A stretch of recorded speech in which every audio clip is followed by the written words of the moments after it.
Money is the number one reason why most people hesitate to move abroad. And the question that most people ask is actually, how can I sustain my lifestyle once I move abroad? So in this video, we're going to look into the benefits and the challenges of having your own online business as a way to sustain your lifestyle abroad. So make sure you stay until the end of this video because I'm going to share the 5 key elements that you need in order to start your own online business to help you accelerate your move and sustain your lifestyle abroad. Hi guys, welcome back to Talking Travel. If you've been watching some of my videos for a while now, you know that I've been mentioning having your own online business as a way to sustain your lifestyle abroad. And there are a lot of benefits that you can have once you have your online business. The main benefit that I see is freedom. So there are different types of freedom that you can actually experience once you have your online business. So I wanted to break down 3 types of freedom that you can have. The first one obviously is geographical freedom because you can work from anywhere in the world as long as you have an internet connection and you have your laptop or your phone with you. This allows you to have that geographical freedom that allows you to work from anywhere and move anywhere in the world because you have your business that you can take along with you. The second type of freedom that you can experience is financial freedom because this is where you can set up passive income where you don't really have to trade your time for money. Basically, you don't have to work a specific amount of hours in order to get a specific outcome and specific income.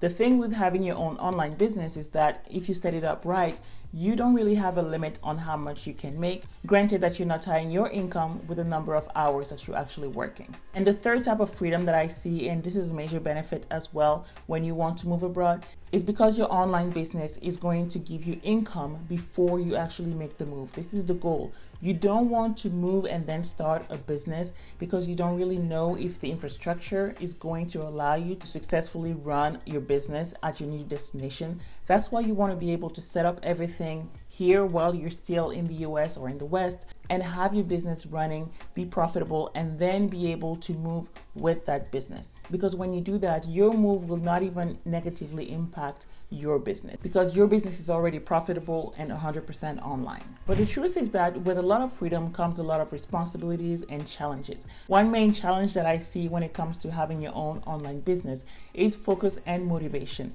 You don't have a boss telling you these are the goals for the month and these are the strategies that we're going to follow. This is what you have to do this week and all of that. No, it's all you. If you're a solopreneur and if you have your own online business, it's just all on you.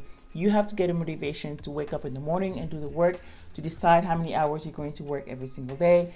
There's no clock in and clock out, right? So it's really all about you to stay motivated and to stay focused because it's very easy to look at what other people are doing, get distracted because they're getting success in doing this type of business and you're like, well, maybe I should do this or maybe I should do that because other people are making a lot of money in this industry. So it's very, very hard and challenging to actually stay motivated and stay focused and stay in your lane and follow through until you become a profitable business. And obviously with that comes a lot of mental toll on yourself because again, it's all you. And a lot of times we don't really set good limits or good boundaries. So we really get to work long hours and sometimes sacrifice eating, sometimes we sacrifice exercising, sometimes we sacrifice spending more time with our family. And all these can put a toll on your mental health if you're not careful. At the end of the day, you really have to know if this is for you or not. You really have to know what works best for you, your style of work, and if you're, let's say, a morning person or if you're a late night person, and really adjust your time and your schedule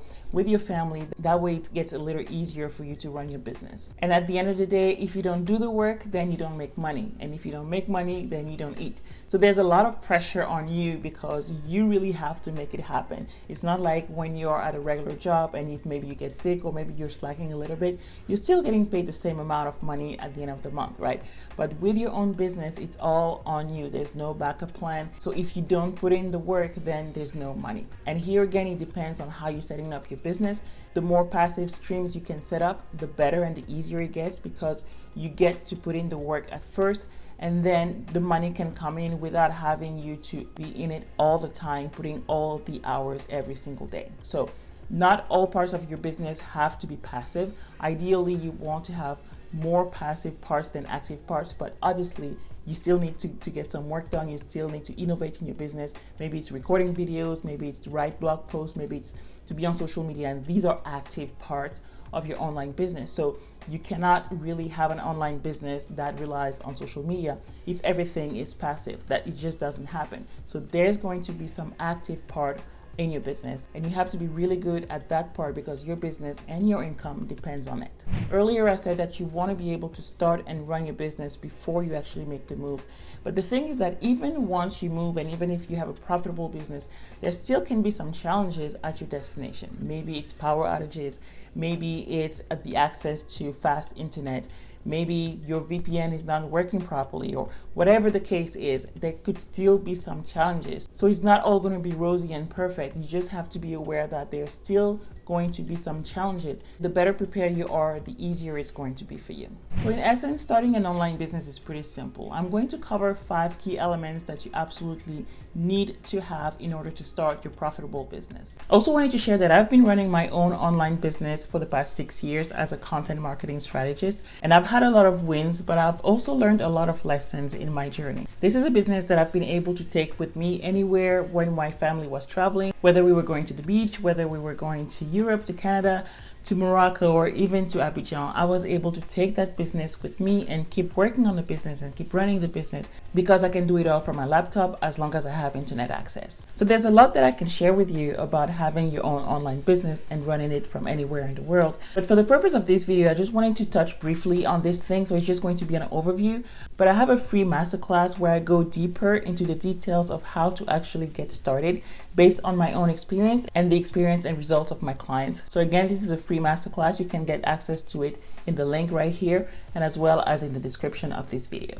So what do you really need in order to start your own online business that is location independent and that will accelerate your move abroad? So the thing is that all businesses are an answer to an existing problem. That could be a big, important, life-threatening problem, or that could be a shallow and small type of problem. So thinking about, for example, McDonald's, they are an answer to the problem of having food that is fast and food that is affordable. They're not solving the problem of health, of having food that is healthy. They're solving the problem of having food that is served fast and that is inexpensive. Another good example could be Starbucks. Starbucks is in a business of solving specific problems. The problems are people who want really good quality coffee on the go.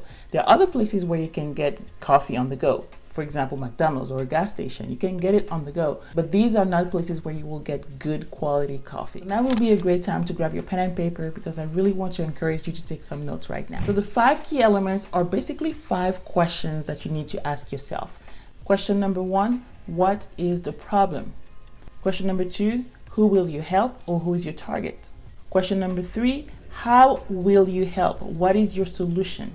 Question number 4 is, when do you communicate the value of what you have to offer? And if you have the right systems and processes, this should be something that you can do at any time of the day. Whether you are available or not, your business should be able to communicate the value of the solution that you're providing for your clients. And last but certainly not least, question number 5 is, where do you communicate with your audience? Where do you promote your offer?